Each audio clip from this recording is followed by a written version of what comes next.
கைகள் நடுங்கள், பேசும்போது வாய் குளறல், அதே மாதிரி பார்த்தீங்கன்னா நடக்க முடியல ரொம்ப நேரம் அப்படின்ட்டு அப்புறம் டிடி மேடம் ஏதோ சேர்ல ஏற்பாடு பண்ணாங்க உட்கார்றதுக்கு. இந்த மாதிரி வந்து நிறைய விதமான ஒரு சிம்டம்ஸ் டிஃப்ரெண்ட்டாக தெரிஞ்சுது. ஜென்ரலாக காய்ச்சல் அதெல்லாம் வராது சார். அது ஒன்று உறுதி. ஓகேங்களா? ஒரு வைரஸ் ஃபீவர், ஏன்னா உங்களுக்கு காய்ச்சல் வரலையே, எனக்கு காய்ச்சல் வரலையா? காய்ச்சல் வந்து என்ன ஒரு 2 3 நாளைக்கு உடம்பு வலி இருக்கும், தலைவலி இருக்கும், அவ்வளோதான். உடனே இந்த அளவுக்கு சிம்டம்ஸ் சிவியராக கை நடுங்கள், வாய் பேசுறதே முடியல, அவர் லுக்கே பாருங்களேன் டல் ஆகிடுச்சு. ஓகேங்களா? லுக்கே பார்த்தீங்கன்னா அது விஷாலோட லுக் இல்லை. ஓகேங்களா? வயசானவர். ஸோ இது எதுவுமே வந்து பார்த்தீங்கன்னா வந்துட்டு ஒரு காய்ச்சல்னால வந்து இப்படி ஆயிட்டாரு, இப்போ காய்ச்சல் வந்து இருக்கு அவருக்கு, அந்த காய்ச்சல் இப்படி வெளிப்படாது. காய்ச்சலாக தான் வெளிப்படும்.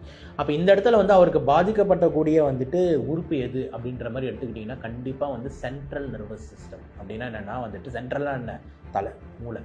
ஸோ மூளை மற்றும் நரம்பியல் தொந்தரவில் தான் இந்த மாதிரியான ப்ராப்ளம்கள் வரும். ஸோ மூளை மற்றும் நரம்பியல் தொந்தரவுகள் பொறுத்த வரைக்கும் வந்துட்டு என்னென்னலாம் பாசிபிலிட்டிஸ் வந்து இருக்கலாம் அப்படின்ட்டு ஒரு அசம்ஷன் படித்த டாக்டராக நம்ம சொல்கிறோம் அப்படின்னா